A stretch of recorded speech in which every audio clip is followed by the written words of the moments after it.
Hello. Hello, Hi, this is Pat Thompson. this is Jaime. Hi. I had to call in because my Wi-Fi is down, Okay. so I'll be participating, but it'll be by phone. Sounds good.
Okay, good evening, everybody. I know it looks like we still have a few more joining us and kind of jumping on here as we pass the 6 o'clock hour, but we'll go ahead and get going.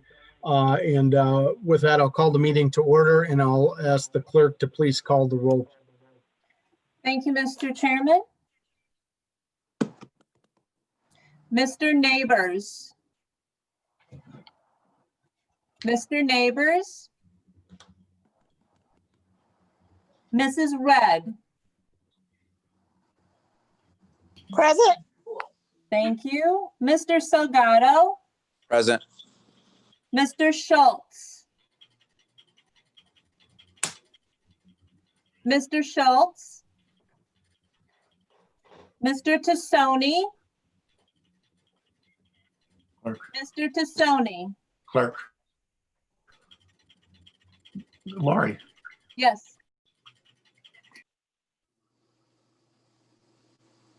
Sorry, I'm not sure who that was. Jim Webster? Here.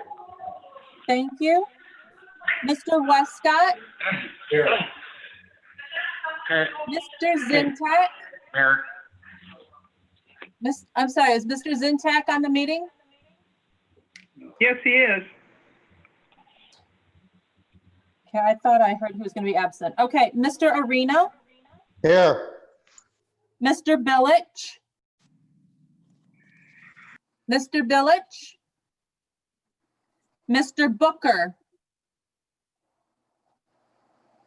Mr. Booker? Mr. Butita? Here. Mrs. Crosby? Here.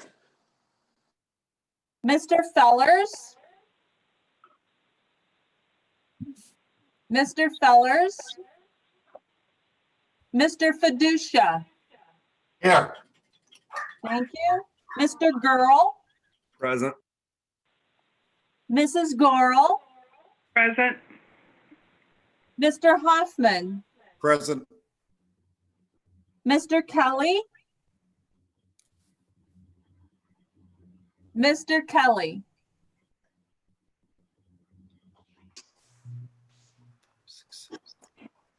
That would be 11 present, Mr. Chairman, and 9 absent at the moment. Come on, Mr. McDonald.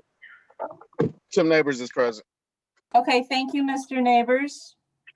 Also wanted to note that Dave Tassoni, Tim Neighbors are present and that it does not look like Mr. Zintak is on the call. Okay, I didn't think so. Okay, thank you for clarifying, Mr. Chairman. Yep. If we have any others join us, we'll just note that as they jump on. Clerk, did you record me? We have Mr. McDonald as well, Clerk O'Malley. Yes, thank you. Okay, good evening, everybody. We do not have any public comment tonight, no speakers from the community, so let's just get right into the agenda. I need a motion to officially go into the meeting of the whole. Can I have a motion by Mr. Hoffman, a second by Mr. Girl? Is there any objection to going into a meeting as a whole? Hearing no objection, now we are in the official meeting of the whole. And I think we have really one item of business tonight, and that is to discuss the budget. And with that, I will turn things over to if Mr. Chapman, if Mr. Thompson, Mr. Salgado have any initial comments, anything that you wanted to share at this meeting regarding the fiscal year 21 budget.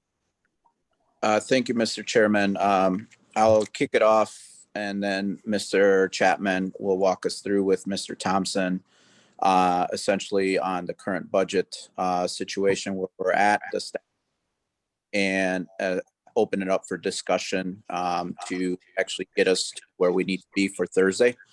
So right off the bat, I just want to point out that give you a high overview of what where we're at. So essentially, there's 13 items attached to the budget agenda tonight, the agenda for tonight. It illustrates the revenues expenditures. Mr. Chapman and Mr. Thompson can go through that in more detail, talk a little bit more from a high level perspective. There was 13 items, I believe, on page 3 through 4. There's about 13 items which showed revenue increases. Essentially, what happened was we started at a $6.4 million essentially deficit where we needed to close the gap. So after making a 10% reduction kind of analysis to see where that would look like, we took those actions. And then obviously from there, Mr. Chapman, Mr. Thompson went through, came up with the 13 items, which Mr. Chapman, Mr. Thompson can walk us through and give some detail behind that. From that, then we actually came out to a $1.3 million deficit. That's where we're currently are at. Then Mr. Chapman and Mr. Thompson proposed a $1.3 million reduction, which is a 2.2% across the board, which they can go into. So the way that we're presenting and the budget's being presented is a balanced budget on paper for our record. So essentially $1.3 million reduction, 2.2% reduction across the board, which give us that $1.3 million gap that we'd have to close in. Just some high level things that I just want to say is part of the closure of that gap of $1.3 million and 6.4 overall was we are considering the 900K PTEL as part of revenue and an additional $1 million, which is part of that 13 items. But I just wanted to highlight those areas. Quick comments from the chair. We went through the whole process. Mr. Chapman, Mr. Thompson, they did the leg of the work, and I got to hand it to them for everything they did. But you know, they did give us a balanced budget here. I know we'll have discussions. Essentially, I know there's individuals that have concerns about the PTEL, the tax levy, the CPI, taking that. So we'll have those discussions, but I think it was a great approach what we did, how we got from $6.4 million gap to essentially a balanced budget. And so I just want everybody, the county board members, to take into account that in no shape or form were we essentially saying, let's do this to close this gap. It was done a thorough process, I can say, from Mr. Chapman, Mr. Thompson, and the different departments out there. I do want to point out that I've got a couple emails from staff members across the board that have said that, you know, this is a fair balanced budget, that they're willing to tighten up the belt and make it work based on the 2.2%. And Mr. Thompson and Mr. Chapman can give us some feedback what throughout the whole process was. So I just wanted to lay the foundation. We'll take the questions afterwards once Mr. Chapman, Mr. Thompson provides us the presentation and talk through the numbers on that. And then we'll take the questions and answer them as much as we can. And if there's adjustments that potentially we will need to take action, we'll take action on that. So on Thursday night, we have something solidified so we can essentially pass a budget for us. So without further ado, Mr. Chairman, I'd like to give the floor to Mr. Thompson and Mr. Chapman to start the process. Thank you. Thank you, Mr. Salgado. Steve, Pat, go ahead. Sure. Thank you, Mr. Chairman. And thank you, Mr. Salgado, for that introduction. And I'm just going to say a few add-on comments to what Jaime just went through with us, and then turn it over to Steve Chapman, who will take us into a little more detail. But as I mentioned at our last meeting, when I started on August 24th, I had my very first finance meeting on the 25th, the very next day, second day on the job. And at this point, as Jaime has pointed out, we were at a over $6 million budget gap between the requested expenditures from departments and our projected revenues. So immediately, Steve and I, along with the finance staff, we started to do another deep dive into our revenue projections. We started a series of meetings with all the elected officials and department heads, and we met with most of them, if not all of them, individually, one-on-one. Through a combination of revenue increases and expenditure decreases, a contribution from the host fee fund balance, and a reliance on the PTAL extension, we were able to reduce that budget gap by approximately $4.8 million to a little over 1 million, approximately 1.3 million. And that was our remaining gap. So then we looked at all the general fund and 1% budgets, and we applied a little over 2% reduction to that remaining 1.3 to close the gap. So the county administration at this point is presenting to the county board a balanced budget.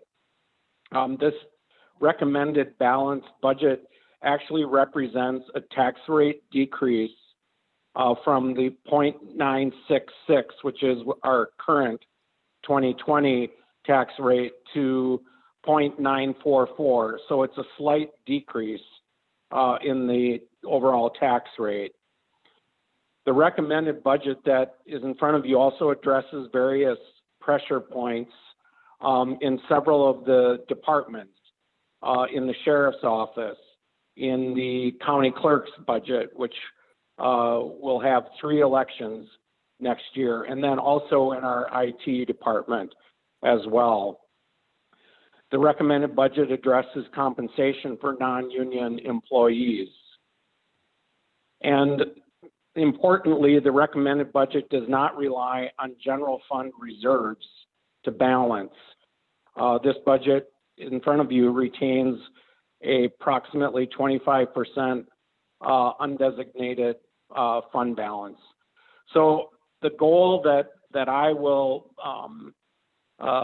state to the board, and I know Steve shares this, is to present a balanced budget, and not only that, but a realistic budget, and a budget that hopefully does not require a slew of mid-year budget amendments. I believe we've accomplished that, and it is really not. It's really not me or Steve that have done this. I would like to credit all the elected officials and department heads who have made sacrifices to balance this budget. And I won't single any one department out, but every single department has really stepped up in terms of trying to reach a compromise and a consensus that we can realistically present a budget to you that hopefully we will be able to manage within the authorized expenditure limits that the board will establish on Thursday. So it took some hard work and a lot of serious discussions with department heads and elected officials. And personally, I want to thank all of them for their assistance in getting this done. And I think in the short month that I've been here, we're starting to establish good relationships, good working, professional, honest, straightforward relationships. And I appreciate that going forward. So at this point, Steve will walk us through some of the handouts that he forwarded to the board, and maybe take us into a little more detail. And then hopefully we can answer any questions you might have. So thank you, Mr. Chairman. At this point, I turn it over to Steve Chapman. Thank you, Pat. Go ahead, Steve. And I just want to note before we do give it to Steve, I see Mr. Billick has joined the meeting. Thank you. Okay, thank you, Mr. Chairman.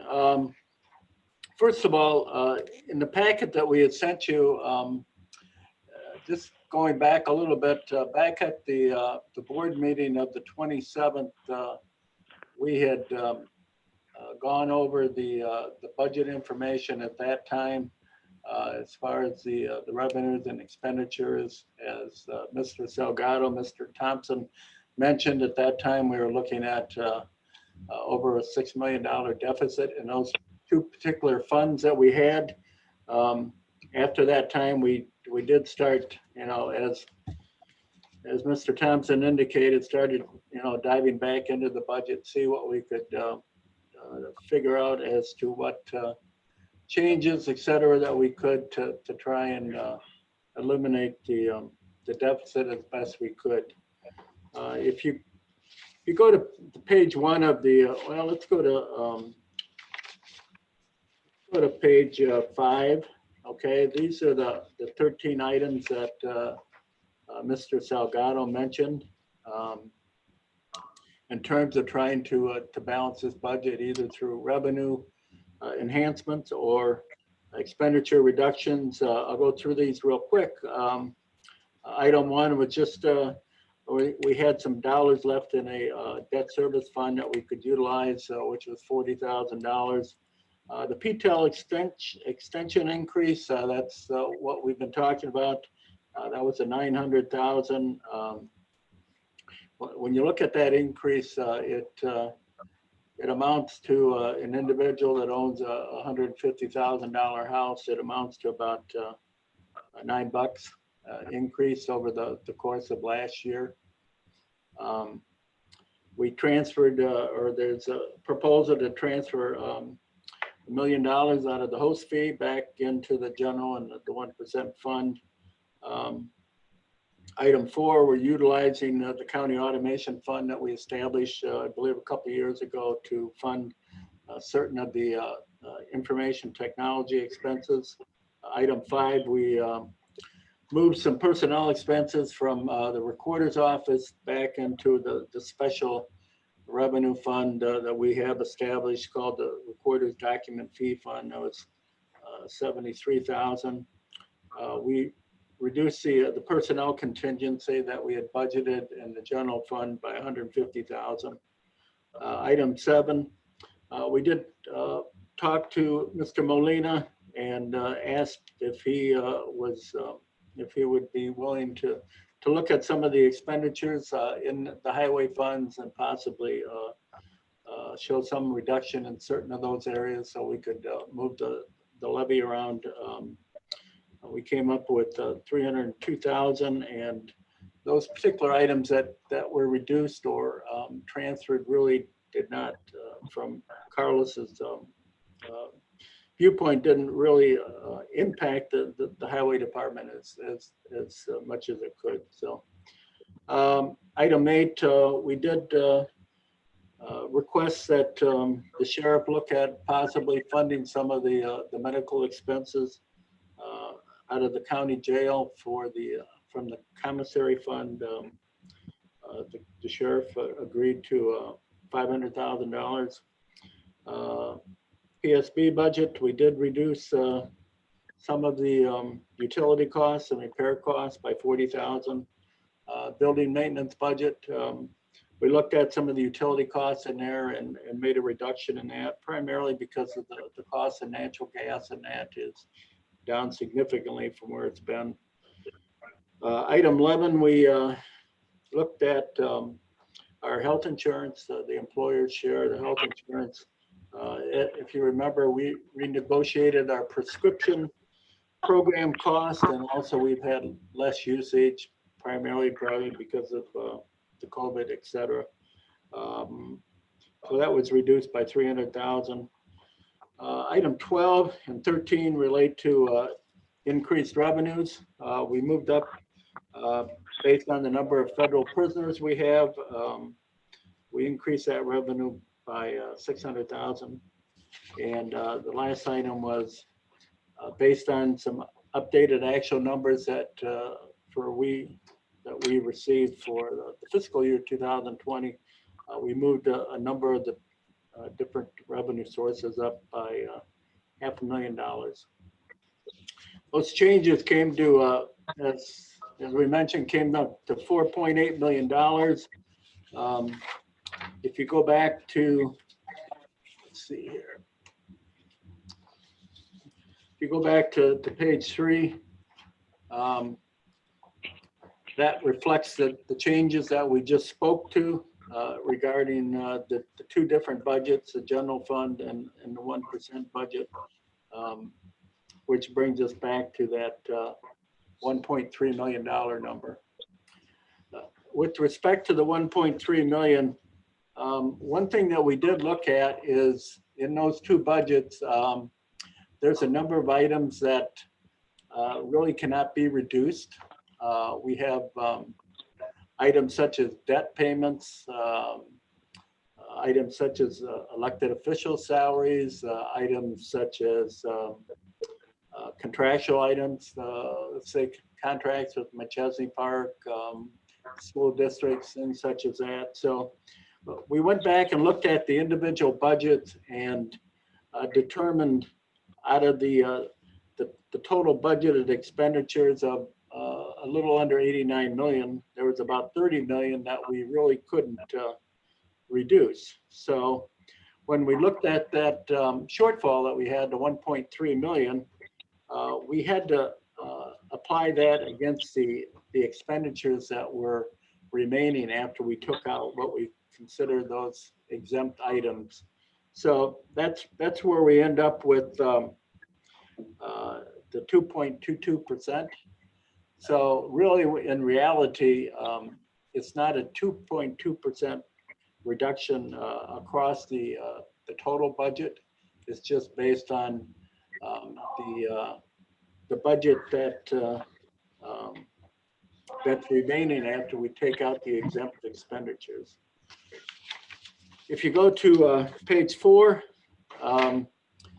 this reflects the individual department budgets and what we took out of those budgets before we applied the percentage reduction by department. So as you can see, you can go down the categories or the departments and see what impact there is on the individual departments. As far as just for information, we looked at the sheriff's department budgets. Again, that reduction didn't end up being 2.22%. It actually ended up being a little about 1.5% because there's a number of expenditures that we took out of there before we applied the percentage. But that 2.22%, if you take all the budgets, I think their total budget's in the neighborhood of 33 million.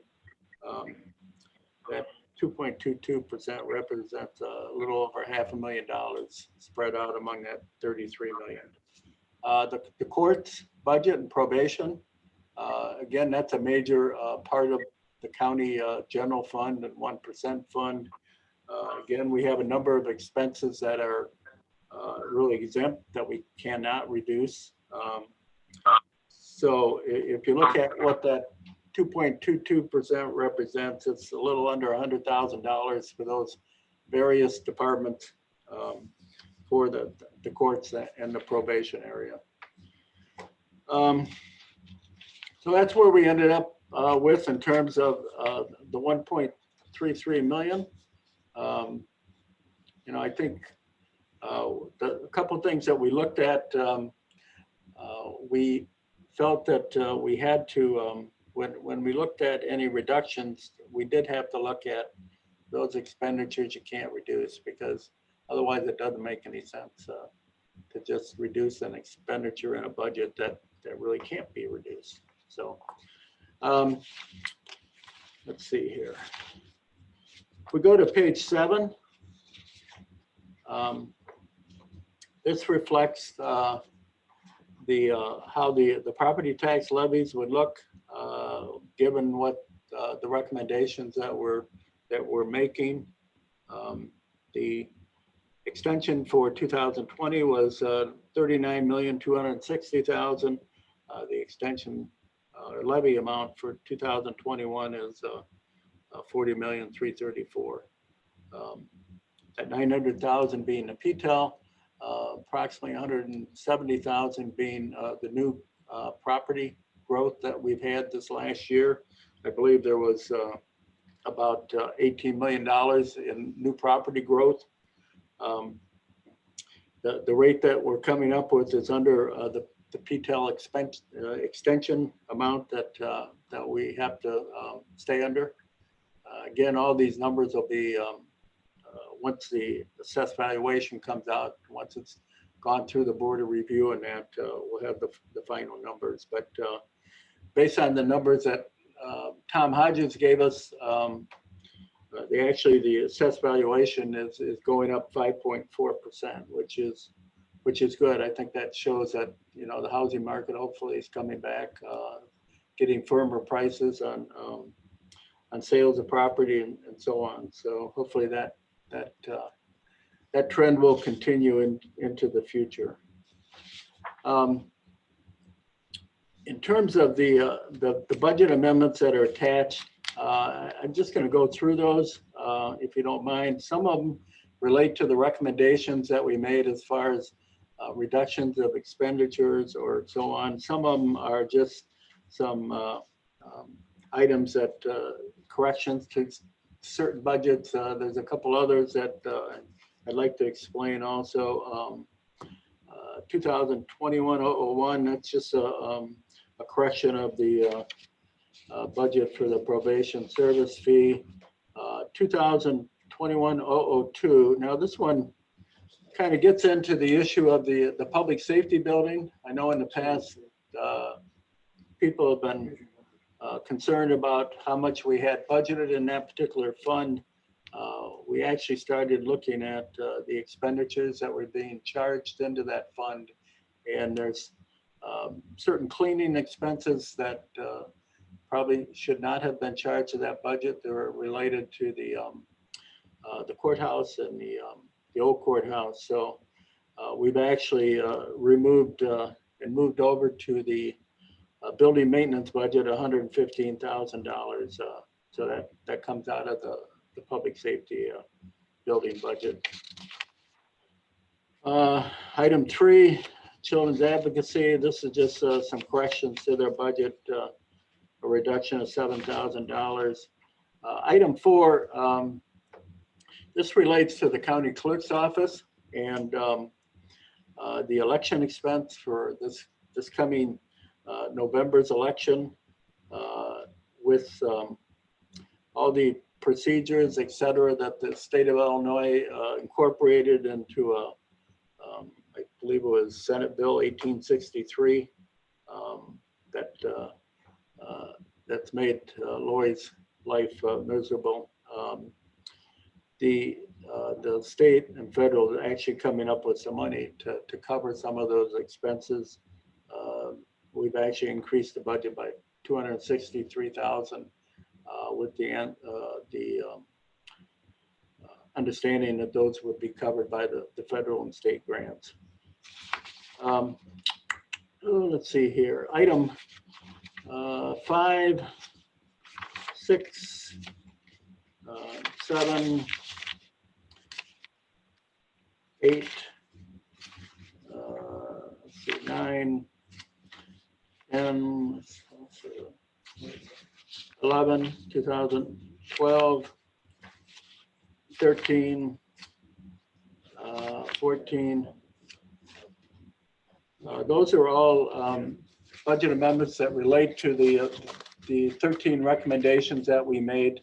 We're just putting them in a form that would be used to amend the budget if approved by the county board. Item 15 is the grant budget for the circuit court. They received some additional grant monies, $30,000 that they'd like reflected in the budget, so we don't have to do a budget amendment immediately after we approve this, the 2021 budget. 2021-16 relates to the budget for the mental health board. This is originally the budget that was submitted, which is attached. We went back and looked at that particular budget. We incorporated the operating expenses into this budget amendment, but also reduced the other professional services down to 8 million on the premise that the programs in that they're looking to get into, they're having to go through they're going through a strategic plan right now. They're also will be after the first of the year doing the RFPs, et cetera. So we didn't feel that they would necessarily be spending all that money next year. So we did reduce that down to $8 million. And we have had some, excuse me, some discussions with the mental health board, Mariana Body and Mr. Neighbors, and I think they were okay with reducing that particular amount. Amendment number 17. We've also had some discussions. This amendment was initiated by Mr. Salgado. We had some discussions with the mental health board, and we're actually going to be recommending that particular amendment get combined with amendment 2021-16. So there's only one amendment. This relates to information, or actually a desire by Mr. Salgado to incorporate some dollars that will still be approved by the mental health board that possibly could be used for any programs through the county, probation, jail, detention home, et cetera. So I could ask Mr. Salgado to bring that forward if he so chooses. Item number 18, this just 2020-18, that just reflects the reductions based on the 2.22% reduction amount for the various departments. 2021-019, this is just moving some dollars from the 1% fund over to the general fund. Right now, the 1% fund as it stands, or as it's reflected in the budget, has a significant deficit, and we want to move dollars that are related to primarily the sheriff's department and I think the state's attorney over to the general fund. It's kind of interchangeable anyways, and that's how we look at that. But we want to make sure that that general, or that 1% budget is in a positive manner at the end of the year. I guess that takes care of the general fund budget. What I would like to do, a couple other things, is talk about the host fees. I know people are interested in where those are. If you go to page 31 and 32 of the packet, 31 reflects the fund equity forecast based on the projected expenses for this year, and also the budget for next year. The budget does not at this time reflect the transfer that we would be doing over to the general fund. So in essence, that fund balance would be reduced from 5.7 million down to 4.7 million if that transfer is approved. Page 32 reflects the projected expenditures at this time, the multi-year commitments that we have based on previous agreements, the annual payments, which is similar to what was approved by the board this year. And then we've also included in the budget what we call a host fee reserve. If there's other projects that end up over the course of the year that the board approves that they want to use host fee monies for, could come out of that particular reserve. So I guess with that, I would ask if anyone has any questions before we go to Carlos to talk about the highway projects.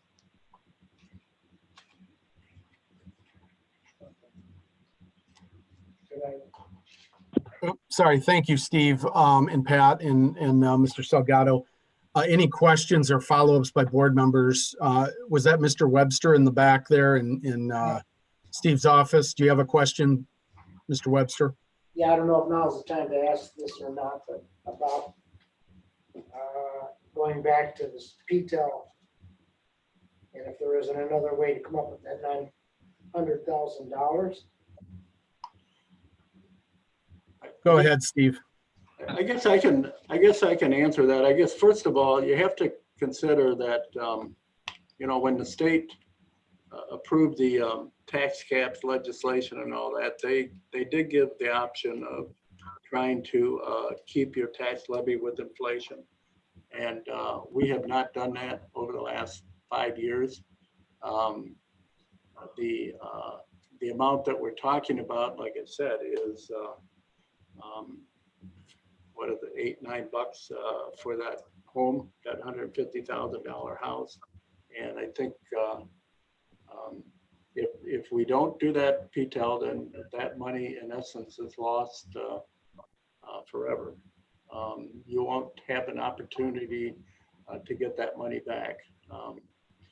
Obviously, the option, if you didn't take it, if we want a balanced budget, is you're going to have to increase the reductions in the expenditures. And a lot of the departments, I think, are pretty much at their breaking point now. I mean, over this last year, a lot of the departments have tried to keep the positions open, things such as that, but they still got to get the job done. So, Yeah. Yes, Steve, thank you. This is Pat. Go ahead, Pat. Thank you, Mr. Chairman. It kind of goes back to my remarks at the beginning that we're trying to, as best we can, present a budget that is realistic. And if we start going back in and asking for another, whatever it comes out to, another 2% on top of what departments are already absorbing, we're going to be back in a situation where I'm suggesting that the budget is not going to reflect what the true needs are for providing county services bare bones. And then we're going to be faced with coming back, in the middle of the year with budget amendments, because we can't expect departments to provide that same level of service with reduced funding. And then we're just going to be back amending budgets and adding to budgets mid-year. And, I'm trying to get us out of that cycle. Go ahead, Mr. Webster. Yeah, thank you, and thank you, Pat. And I understand exactly what you're saying there. And I was thinking there towards the end there, we talked about the host fees.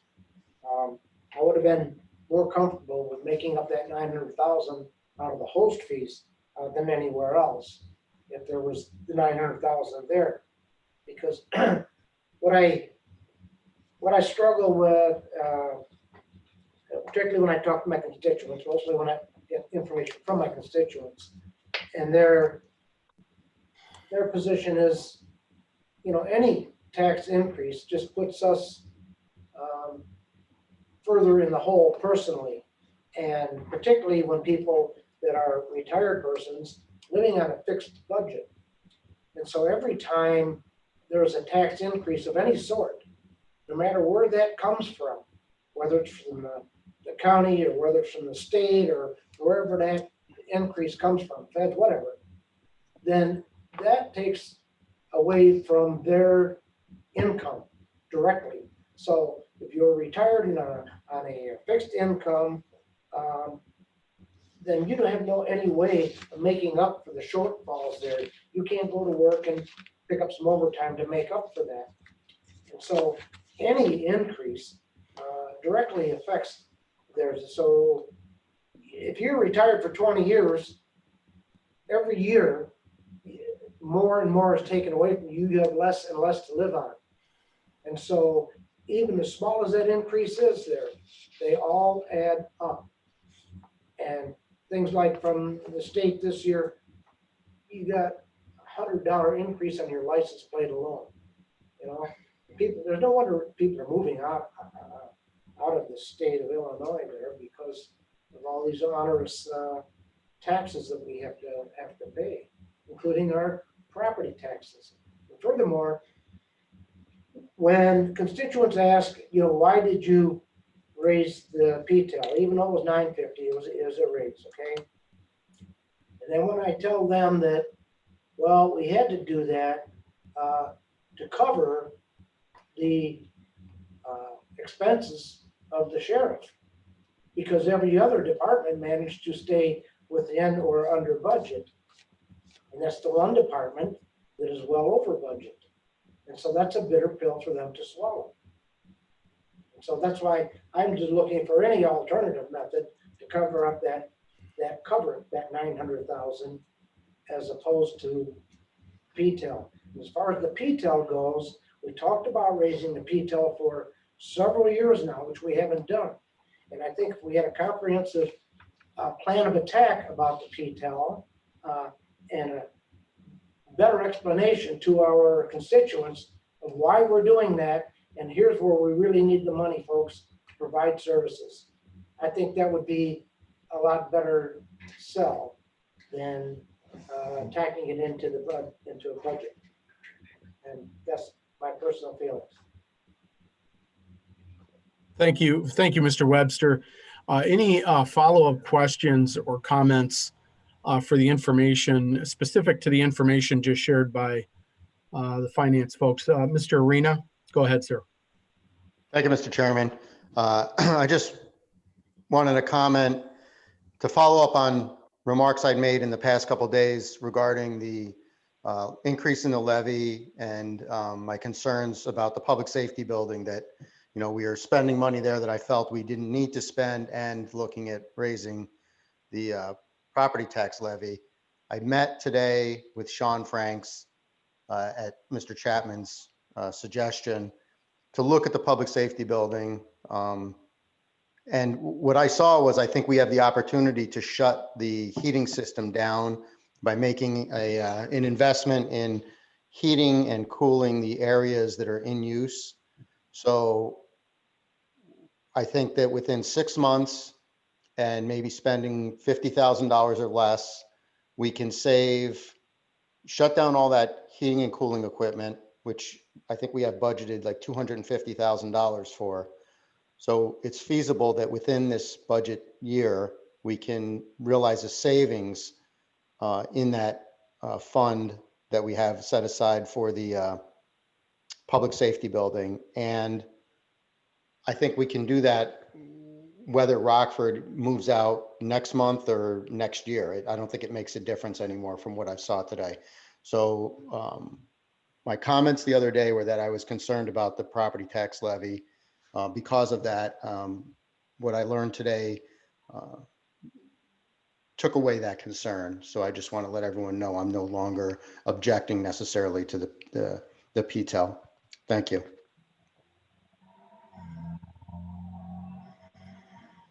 Any other questions or comments? Mr. Tassoni, go ahead, sir.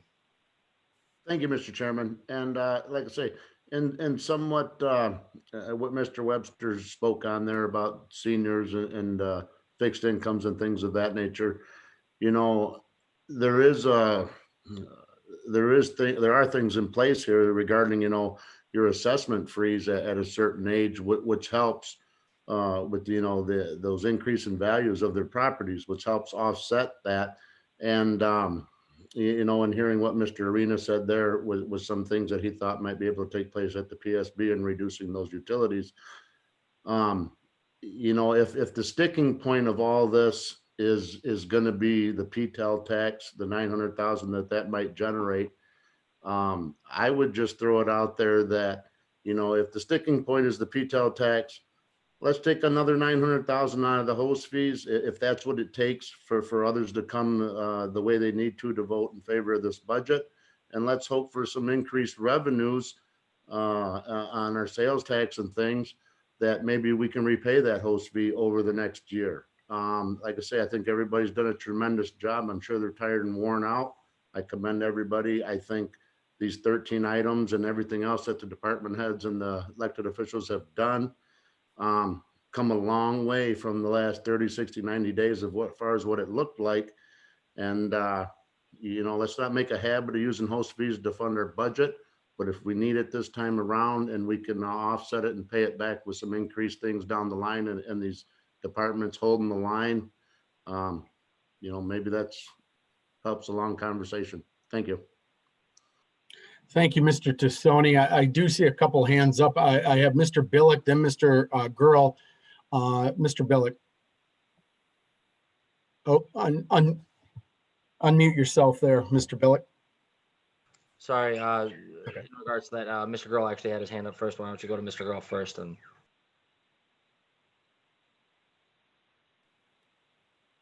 it doesn't matter at all, Mr. Billich, if you want to go first. okay, in that case, thank you, Mr. Girl. Thank you, Mr. Chairman. In regards to what was said so far, Mr. Tassoni makes a valid point. Definitely, we don't want to go and start digging into any of the funds, especially certain funds that benefit the economic development of their area, in an area where we're actually very uncompetitive compared to some of the other surrounding communities and counties. So for that, I will agree with that sentiment. And in regards to this, I just want to make sure that I clarify, Mr. Chapman, this that million that is coming out of the host fees, as well, if we were to take that 900,000, that's out of the unspent host fee money over the years that's been accruing in that account, correct? Yes, it is. So in that regard, I would actually say that I definitely can agree with Mr. Tassoni. I mean, in the kind of year that we've been having this year, that wouldn't be far-fetched to dip maybe into that portion of the host fees in regards to what majority of the county board members have brought up as a concern. I just want to make sure I clarify that this shows that we've actually stayed very fiscally responsible with how we spend our host fees and host fee dollars.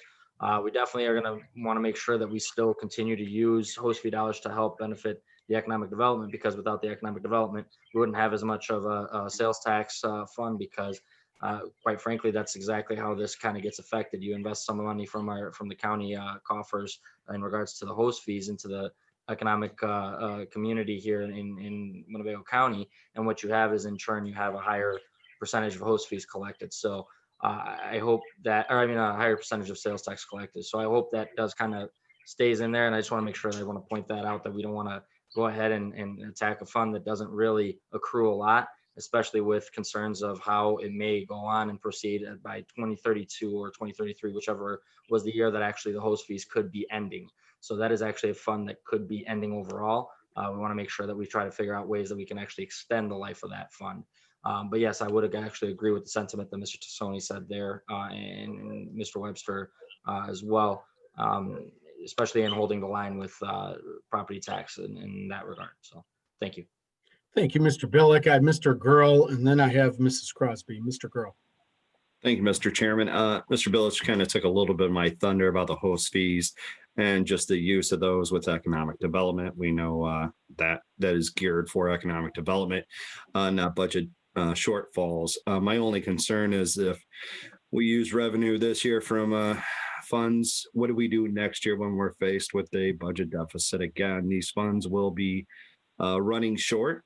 We can only use so many reserve funds over the years without additional revenue. We will be forced to use reserve funds year after year to balance the budget without any increased revenue. We cannot be certain that our sales tax will increase next year. There's no absolute certainty of a cure for COVID. That doesn't mean that it wouldn't happen or won't happen, but we cannot be certain. And we cannot base our financials off of all of a sudden next year we'll be back to normal. So we can't just assume that sales tax revenues will increase. I think that we have to look at our revenues. If we don't, then next year we will be looking at cutting services or hundreds of jobs. So just to throw that out there, I know year after year, no one wants to raise tax levies. But when you look at the park district and they actually bring in more tax revenue off the levies than what we do. And if you look at what the services that we provide versus the park district, and not to say that the park district doesn't do great things, but you're talking about county government here. And the park district brings in more revenue than the county government. And the park district is looking at closing venues next year. So I'm just afraid that we'll fall into this. We have to cut down tremendously and then we lose services. So just more of a comment than anything. Thank you. Thank you, Mr. Girl. I have Mrs. Crosby. Mrs. Crosby. Thank you, Mr. Chairman. I agree with Mr. Tassoni and Mr. Village.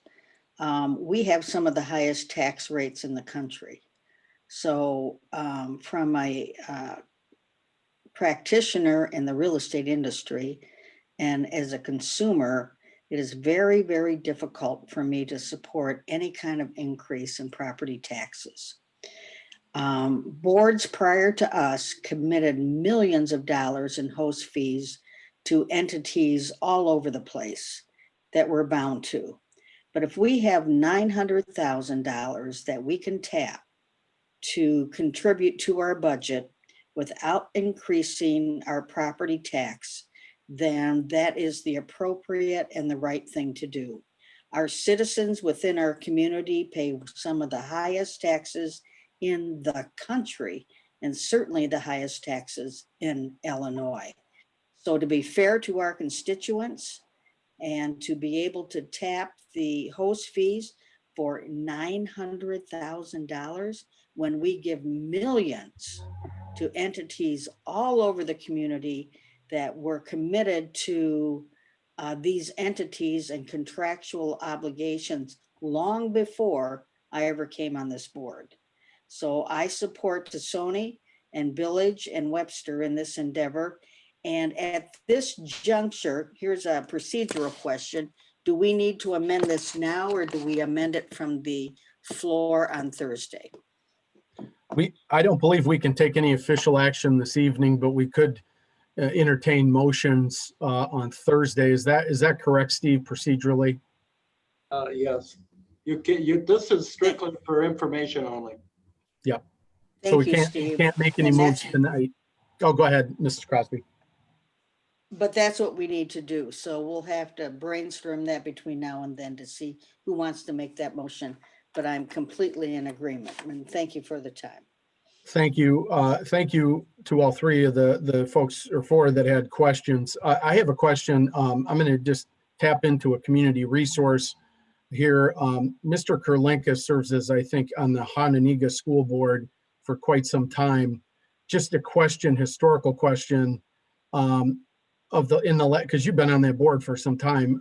Just ballpark from your gut, over the last 10 years, how many times did you guys take the levy? And I'm not saying we should do what you do. I'm just asking more out of curiosity, because you're a bit one of the larger school districts and have competing challenges with budget and that type of thing. Thank you, Mr. Chairman. I believe we've taken it practically every year. Okay. Again, I asked that not knowing the answer, and I'm not suggesting that's what we should or shouldn't do. I was just kind of curious more than anything. Any follow-up questions by board members? Mr. Tassoni, go ahead, sir. Thank you, Mr. Chairman. And like I say, I've let it be known on a couple of various meetings that I would be in favor of taking the PTEL tax and taking the maximum levy that we could possibly get. But on the same sense, to give credit to all those that have done what they have done to bring this budget in front of us and to get it passed in a speedy and timely fashion, without, like I say, hours and hours of debate of how we do it. I would lean towards taking another 900 from the host fees, and I would live with that as well. Thank you. Thank you for the follow-up, Mr. Tassoni. Mr. Neighbors, did you have your hand up? Go ahead, sir. Then I have Mr. Butita. Mr. Neighbors. Thank you, Mr. Chairman. As we debate on the PTEL tax, the PTEL, that was the raising the P-tail was designed to cover the cost of inflation, and we haven't raised the P-tail in 10 years. It just makes sense for us to make sure we have the proper revenue in our funds. If we keep doing this every year, we're going to keep have the same conversation of where we're going to get the money from when we already have access to the money, but we choose not to take it. It's not that we're just raising the tax rate, you know, without a good cause or a good reason. You know, we say we have the highest tax rates in the country, but we also have the lowest property values in the country. So we're not paying that much in taxes versus other communities because their property values are much higher than ours. That's the reason why they can afford to have the lower tax rates, because they have higher property values. And it's true enough, we have to find a way to raise our property values, but at the same time, we have to cover our revenues and cover our expenditures by making sure we get the revenue that we're supposed to get. So take that in consideration, because everyone else is going to is taking their P-tail, but us, and we're being the sacrificial lamb and gonna have to but have the biggest responsibilities. So I'm in favor of raising the P-tail, you know, just because it's our job to cover the services of the county. Thank you, Mr. Neighbors. I had Mr. Butita. Mr. Butita, go ahead, sir. Okay, thank you, Mr. Chairman. I also, if collecting the P-tail is necessary to balance this budget, I will vote for it. But to the question of the using the host fees, I guess I have a question for Steve Chapman. Steve, the budget as you're proposing it now is taking $1 million out of host fees already. So what is being suggested, I hear now, is that to take another $900,000 out of host fees instead of doing the P-tail increase. Is there in fact $1.9 million available in host fees funds this year? Go ahead, Steve. Well, there would be by the end of the year. I mean, based on the revenue assumptions and so on. Okay. I mean, we're starting the presumably the fiscal year 2021 at 5.3 million, and we're anticipating receiving about 4.4, spending about 4. So that doesn't take into account the $1 million. But you know, the issue of utilizing host fee monies, and one of the reasons that we did look at it was, as I looked at it, was just a one year shot, and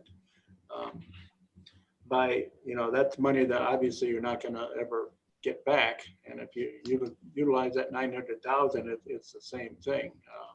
Obviously, the P-tail is an ongoing revenue that will be available in future years. I mean, I don't know what's going to happen in the future as far as the financial status of this county, and I'm concerned about that. And I want to see ongoing revenue sources that are available. So, that's an opinion. Thank you, Steve. Did you have a follow-up, Mr. Butita? No, thank you. Okay, thank you very much, Mr. Butita. The question I have is whether we're talking $1 million or more related to the host fee discussion. And I know there's discussion here on the floor tonight about more than $1 million, but even starting with $1 million, back three budget cycles ago, I believe at the last minute, we brought in 500,000 of host fee and specifically assigned that 500 of host fee to capital projects within the county. And what I guess I'm hearing is moving $1 million into the budget, maybe more money. And I do remember we've said this on the board floor multiple times other years, is that when we put unrestricted dollars of new revenue sources like host fee into the fray of the county budget.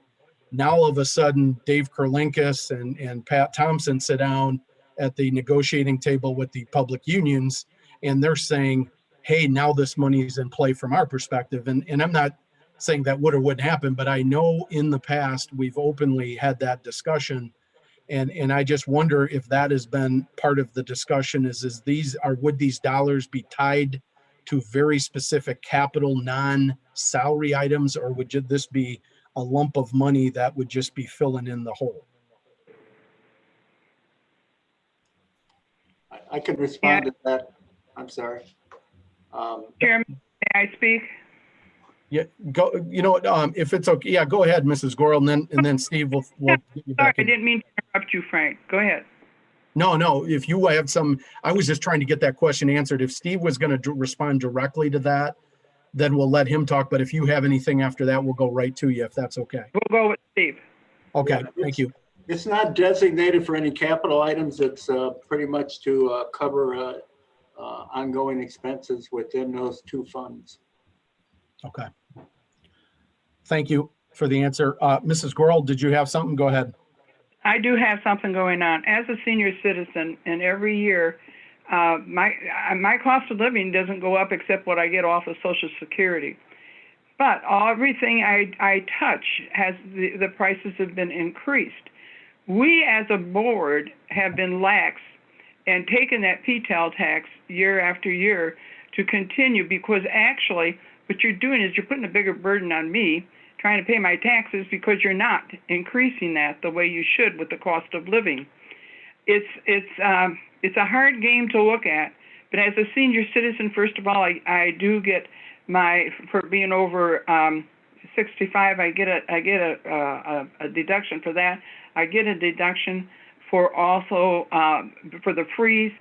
My house isn't increasing anymore because of the area I live in hasn't been increasing. But for those who are in areas that their homes are still increasing, yeah, they're paying a little bit more in taxes, and they should thank God for it. But in the meantime, how many of services do they want to give up from us? My groceries have gotten so high that I even hate to go to a grocery store anymore. Do you realize that next year budget's going to be worse than this year, because that sales tax revenue isn't going to be coming in? And don't plan on the host fees, because when restaurants and everything else isn't open, there's no garbage. And so that garbage fund's going to be going down the next year. We don't think ahead. We're only thinking of today. We're not coming up with solutions for the future. And if you want to come up with solutions for the future, we need to, as a whole, I'll be happy to pay some extra taxes to know that in the future we will be going with the cost of living type of raises. Everybody else is doing it. My God, my gas and electric are out of this world. But I still maintain. So I have to give up going out for dinner once a week for a whole year. You know, we as citizens have got to make some adjustments too to our budgets in order to keep not only our county alive. What would they do without our county? Think about it for a minute. What would they do without us if we go bankrupt? I don't want to lay this on a taxpayer, but if that PTEL is one of the ways that we can come back and start building up our reserves the way we should be doing, everything should have a good reserve, and we don't have that. I'll bet Mr. Kurlinka's school's got a good reserve in case of hard times. We don't, and that's where we're missing the boat. We're not having enough money in our coffers to go through hard times. And so we have to pay from Peter to pay Paul, Paul to pay George, and George to pay who God knows who. So you really need to think of this, and I'm thinking of it as a senior citizen. I'm sorry, so I got to give up going out for dinner once a week. What else can I do? But that's about what it's going to cost me to do that. Thank you. Thank you, Mrs. Gorel. Any follow-up? I don't know that I see any hands up. I do see a hand up. Mr. Tassoni. Go ahead, Thank sir. you, Mr. Chairman. And like I said, it's probably the last time I speak on this subject. But, from the discussion I've heard tonight and the questions and comments, I think the sticking point is the PTEL tax increase. And I think most of us, all those that aren't even present, they're either, there might be a couple on the fence, but they know if they're gonna live with it and vote in favor of the PTEL tax increase or not. And in a couple of days, we're gonna vote. And if this budget fails because there's not enough of a majority in favor of the PTEL tax increase, then our only options are to use host fee funds or increase the cuts. So that's what I think we've got to think about the next couple of days and see where it lies on Thursday. But increase the PTEL tax, use the host fees, or think about bigger cuts. Thank you. Right or wrong, and this would fall under the category of there's no easy or good options, Mr. Tassoni. I would say there's a fourth one that isn't being talked about if we're throwing out multiple options, and that is reserve from the general fund versus from, if you're just saying no PTEL or no additional host fee. I guess the other option, it's not a good one. It's not a good one, but that would be on the list of not so perfect options. Any other discussion? Follow up by Mr. Billick. Yeah, just to follow up on what Mr. Tassoni said, and I agree with the sentiment. This is a good conversation in regards to this. And I definitely did want to say that in particular, if we were to do, I agree with the sentiment that you made, which is trying not to muddy the waters with what we use certain funds for. I can understand that conversation a lot. I've been actually saying that for a very long time, since being chairman on the Economic Development Committee, which was trying not to muddy any of the waters on what we actually use those funds for. However, I wouldn't mind, being that these are daring times, if we were to make that amendment to make sure that it had some kind of conversation piece as in regards to only being used this year due to COVID reasons, because we can add that language. I mean, just to clarify for future reference, which is we have a very tough situation right now. And I do want to add in that there is actually multiple restaurants and businesses that have shut their doors. I know of something about at least 35 to 40 people that I know have been affected directly, and about 3 or 4 owners that I know that have been affected directly to the point where they've actually had to downsize their locations and how many locations they have, and or they might have had to actually get out of a business completely. So in that sentiment, I think that there's more coming. We're definitely not in the clear completely yet. I hope that all leaders can try to actually push forward and aside from trying to shut things down, try to make it in a way where it's going to be more beneficial for the community, which is why Economic Development Host Fee Fund dollars are definitely should be used for trying to promote our local businesses, to try to encourage people to purchase from local businesses and keep our businesses around. So a lot of smaller businesses don't have that rainy day fund as big as they thought they did for this, even for this event, for this year. People that I know of that had a bigger rainy day fund than most other places are still falling behind. So I just wanted to clarify that. Thank you so much. Mr. Chairman. Thank you very much, Mr. Billick. Appreciate it.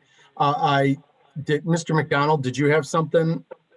Go ahead, Mr. McDonald, then I'll go to Mrs. Grohl second time. Thank you, Mr. Chairman. And I guess it's either for Mr. Kurlinkus or Chapman. I'm curious, Thursday night, I would even make the motion to use 1.9 million from the host fee for the purpose of debt payments due to the COVID-19. Would that be a proper motion? Can I say that the purpose of the 1.9 is to pay debt?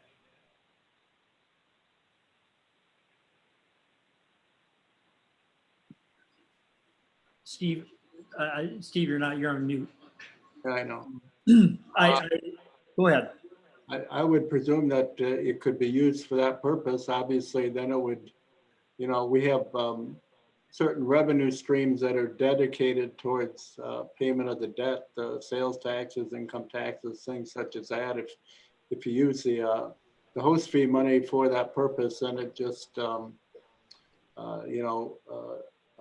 guess reverses the use of those dollars for debt payments. I mean, I suppose you could. The reason for my thought is I don't want this to be a bargaining chip for the unions. We've had a legitimate emergency with COVID, obviously decline in revenue. And so for a one-time use, that won't add to our operational costs, and I shouldn't say costs, but I just don't want it to be used against us later that, okay, there's a whole nother bucket that can be tapped for negotiating. I think it's absolutely proper to use 1.9 for this year because of the virus, just for debt service or whatever we can use, or whatever we can say to keep us out of being used in negotiations.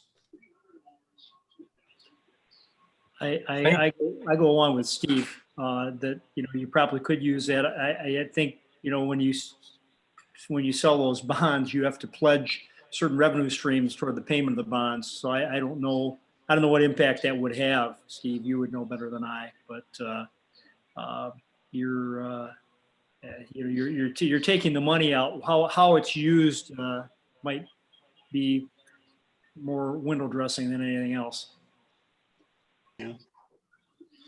Yeah, Mr. Chairman, this is Pat Thompson. Yeah, hi, Pat, go ahead.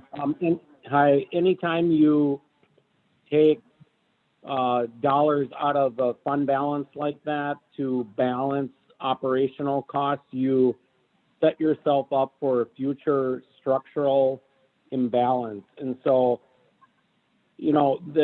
I know it's an easy fix, but it really is not good fiscal policy to balance an operational budget with these fund balances, either the host fee or the general fund, because you're just setting yourself up for a future structural imbalance. And so I think the concept that maybe we can work towards is to utilize those funds to offset debt service costs or capital improvement projects would be the right approach, because those are non-reoccurring operational costs. And I think I get where we're at, and it's a tough spot, but I think we need to really resist dipping into both the host fee and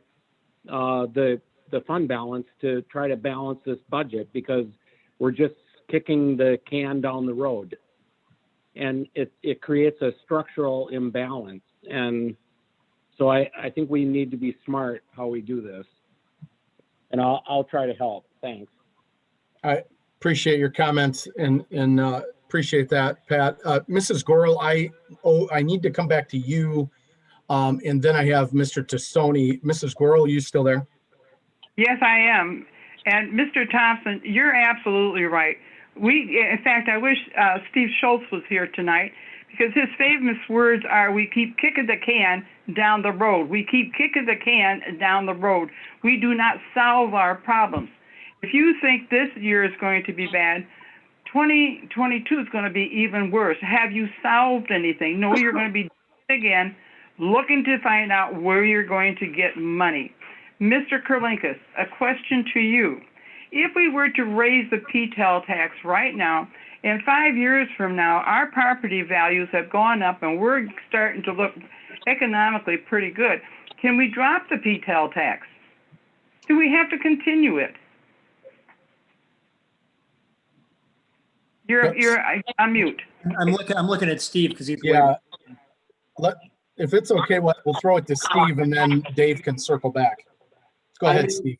I guess, the levy is a separate set of actions by this board every year. So you can increase or decrease the levy every year. The problem, well, to the extent that you want to. The problem is, under the PTEL law, if you reduce that levy down, then that's your starting point for the following year. You can't go back to something that was 2 or 3 years ago. So you have to be careful.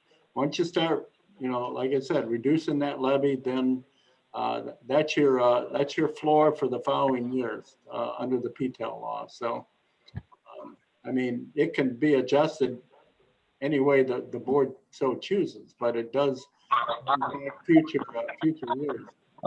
Up to a point. You can't go past, you can't go past the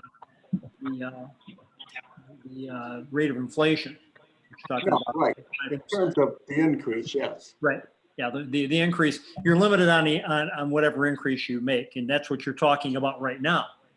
The Yes. increase that results in the extra $900,000 or so that you're talking about. You can't raise it and say, well, we need $1.3 million and then raise it on that. The 900,000 is your maximum right now.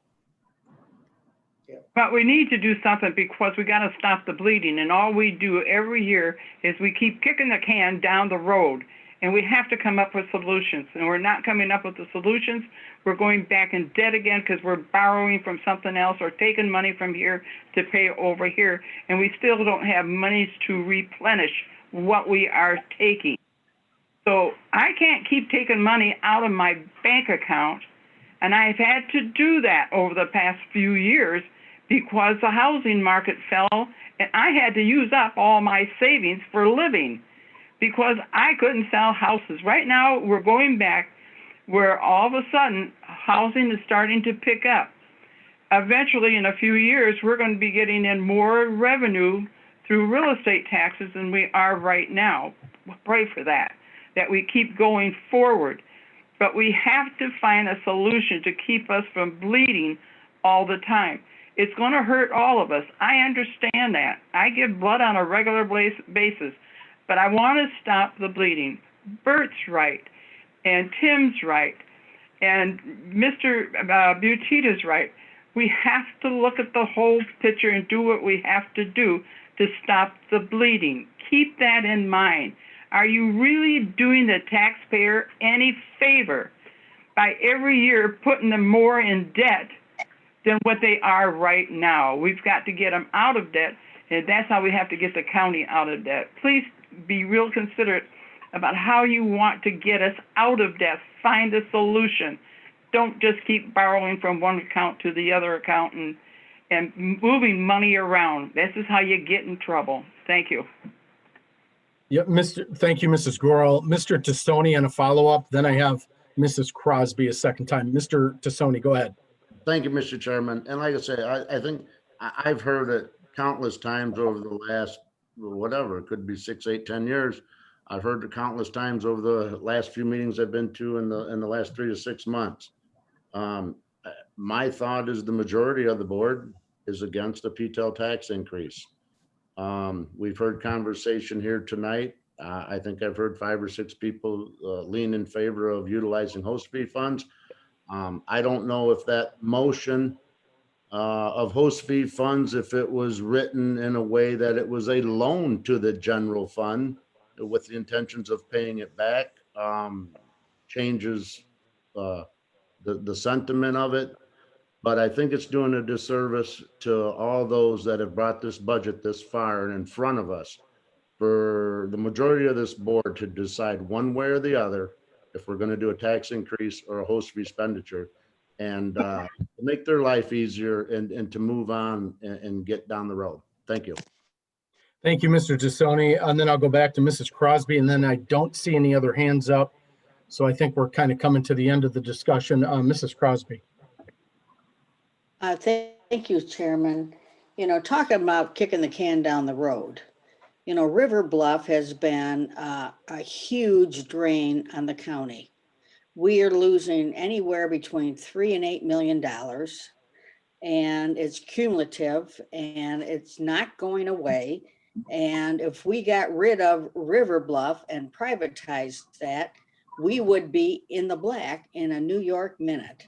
So there's other areas that we can approach that we need to look at. And I can't believe I'm the only board member that believes this, but we should not be in the nursing home business. And if the nursing home business was profitable, that would be one thing. But the nursing home business is costing us $3 million a year and then some. So that's all I have to say. And that concludes my remarks. And thank you. May I speak on that, Chairman? Yeah. So, yeah, Mrs. Crosby, thank you. Mrs. Gorel on a quick follow-up, and then I'm going to go back to Mr. Salgado and see if he has any closing remarks as chairman of the Finance Committee. Mrs. Gorel, go ahead. You are all aware of the fact that River Bluff is on a levy. In order to sell them to a private industry, and first of all, private industry is not going to privatize it. They are not going to take those 150 residents out there, because once they privatize it, they will only have about 12 to 15 beds for Medicare people. And once Medicare runs out, they won't take any Medicaid, and where are we going to put them? That's number one. Number two, in order to do that, you have to have a referendum, I believe, and I'll stand corrected, Mr. Kurlenkus, that the people voted that in, the people voted out. And if you want to ever see a rise of people coming forward, go ahead, put it on a ballot, and see what the public thinks you should be doing. Because you aren't going to take that levy and move it to our general funds. You will have to stop that levy because it was voted on by the people. It needs to be unvoted by the people. Keep that in mind. It isn't something you can outsource. It is not something that you can just sell. Thank you. Okay, thank you, Mrs. Goral. And then I'm going to go to I don't see any other hands up, so I'll go back to Mr. Salgado if he has any final remarks. Appreciate the discussion tonight, Mr. Salgado. Thank you, Then Steve, go ahead, Mr. Salgado. So I'm going to yield my time to Steve, and then I'll give my final thoughts, closing remarks for Thursday. But I believe he wanted to go through the county highway projects, if I'm not mistaken. Yeah, go ahead, Steve. Thank you. Yeah, thank you. Carlos Molina is on the line. He's been waiting patiently. I asked him if he could briefly go through the projects, the highway projects that we have. I know some of you people have heard this already, but the folks that haven't, Carlos, if you could get us through that. It's on page 29 of the packet that I sent you. Right. Good evening, everyone. Thank you, Mr. Chairman and Mr. Chairman. Yeah, it is page 29 of the handout. And just real quick, I wanted to go over the projects. I'm not going to read them all because you can do that. But one thing that I wanted to point out is that if you include the federal funds that we're getting for some of these projects, we got about a $13 million CIP for fiscal year 2021. And, we're leveraging our dollars. Of that, the county would be paying, if we include the county bond that was approved just a few months ago, we're going to be spending about $6 million. So roughly about 50%. Projects include about 13 miles of resurfacing. We got some enhancement projects. That's the extension of the Perigo Road path, for which we have federal funds. We have 3 or 4 bridge rehabs or replacements. That includes box culverts, for which for all of them we have federal funds as well. We have, as you know, the Baxter Road project, for which we have economic development funds, truck access route funds, and also some contributions by other agencies, just like the Village of Cherry Valley for that project. Includes safety projects, just like upgrade of guardrails. We also have pavement preservation and road widening and reconstruction. Again, it's about a $10 to $13 million capital program if we include the federal dollars for construction. As you know, and I think I've said it before, we're gonna be about, between 2020 and 2021, we're gonna be about $1 million short MFT revenue because of COVID. However, we're looking at fiscal year 2023 when our bonds will be paid off. That's about close to $3 million on MFT and federal aid match that we're paying on a yearly basis. So in 2023, we're going to be able to do more to preserve our transportation system. That's about all I have right now. Like I said, if you have any questions about any of these projects, please, ask me at any time. Just give me a call and then I can go over those projects with you. Thank you. Thank you very much, Carlos. Appreciate the job you're doing. Any questions for Carlos? Any follow-ups? Okay, I don't see any. Steve, I wanted to go back to you. Any other comments on tonight's discussion or anything else you had? The only other item, and I'm not going to get into it tonight, but I did attach, I think it's the last page in the packet, information relating to River Bluff. There are some, financial issues that need to be addressed. We have had meetings with the consultant, Mr. Thompson and myself, and I think there's further discussion to come in regards to that, but I'm not going to get into it tonight. So, thank you. Thank you. Pat, did you have anything you wanted to add in closing? No, thank you, Mr. Chairman. Good discussion, and I think we got a little more direction tonight, so thank you. Got it. Thank you. Thank you, Pat. Mr. Salgado, go ahead. Thank you, Mr. Chairman. First of all, I just appreciate everybody's comments, everything that's been said here tonight. I know these are tough decisions, but I want to say a couple things. One, the budget that was presented to you guys is a realistic budget. I think we went, and I don't want to kick a dead horse over and over here, but Steve and Mr. Thompson went through and met with the departments, and gave a realistic budget. That's one piece of it. So as part of the discussion, from my standpoint, and Steve's standpoint, Steve Schultz, we've had this discussion. This is really not what you would say a balanced budget because of the $1.9 million, right? Because we're using additional reserve funding to supplement that, right? So in theory or realistically, it's not really a balanced budget. That's the first one, the piece. But in order to essentially negotiate or get to a point, we incorporated the PTEL and the host fees, but also with the reduction of 2.2%. I've had discussions with departments, circuit clerk, the chief judge, and they mentioned to myself that they think the budget's the way it got handled and where they're at, they feel pretty comfortable and tightening the belt. So from my standpoint, I think this budget is really well taken. It's taken into account the big picture, right? Because we already reduced 2.2% based on what we couldn't touch and essentially develop those budgets that way. There's going to be further discussions next year where we're going to potentially have to reduce. It's the truth. No one is saying that it's going to be perfect, that we're going to be back to normal. So those are the things we're thinking big picture wise. And I like that with Steve and Mr. Thompson kind of looking ahead of what's coming next year. This year, we spent a lot of time trying to figure out where we're going to end up this year.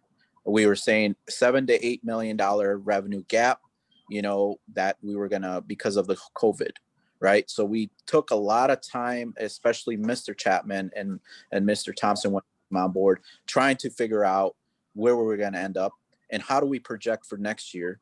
But not only that, start thinking about 2 years down the road. So I think that we're in the right direction, something to think about continuing forward. I do think that the PTEL in this situation does serve us well going into the future. I know it's sometimes a political thing. Nobody likes to because elections come up or because, it goes against their party lines, whatever the case may be, or their constituents, are their wrath, are giving them the wrath. At some point, though, we have to start thinking about, and Mr. Gurl, from his point of view, has talked about, increasing sales taxes for public safety, et cetera. So there's the things. We saw it with the mental health, generates about $13 million. Unfortunately, I don't like that either. I really don't, because it's a transactional thing. You don't feel it. You go to the pump, you go to the grocery store, you don't feel it at that time. But if you take all those expenses and multiply it out, you can tell me if you're going to spend more than $9 a year just on property taxes going up by $9 versus your transactions that you pay in sales tax for some of these initiatives at the city, at the county. I don't like that either, because you're taking out the low income as well. You're affecting those. So we can get into discussions about that, right? But I really think the PTEL here does its service here on that aspect of it. Going forward, things, Ms. Crosby brought it up. We've brought it up, River Bluff. You know, those are things that we need to focus on coming up. And one of the things is that with Mr. Fiducia, we actually are going to hold a joint meeting after the budget talks to look at River Bluff, where what can we do, how can we reduce things, and actually alleviate some of the burden, the cash flow issues that we have with the River Bluff. Another thing is continue to work the departments, the sheriff's department, giving us quarterly reports on how they're doing, how they're using their money, and what we can do to help them, you know, efficiently run. So those are things that are coming down the pipeline. But I just think, like Mr. Tassoni mentioned, please take it over, see what happens and where you think you are. And then hopefully Thursday we can come to a resolution. But I think this year, Mr. Thompson and Mr. Chapman did a great job in putting this budget together. And I thank them for all their hard work, the finance, the departments, the elected officials that actually took the time and energy to put this budget, realistic budget, so we can move forward. So I hope that come Thursday, we can have a resolution where we're not spending hours and hours debating on the floor, but more importantly, just moving forward. Thank you, Mr. Chairman. Thank you. Anything else? Any other items? Seeing none, I would entertain a motion to adjourn, or a motion to come out of our meeting as a whole. We need to do two motions here. Motion to go out of the meeting of the whole. Motion by Mr. Hoffman, second by Mr. Girl, and second by Mr. Webster. Any objection to going out of the meeting as a whole? Okay, seeing none, we've come out of the meeting. Now I'd entertain a motion to adjourn. Thank you, Mr. Girl. I need a second so we can adjourn. And Mr. Webster on the second. Thank you. Any objection to adjourning? Seeing none, have a great night, everybody. Thank you. Everybody have a good night. Good night. Night, everyone. Thanks, Ivy.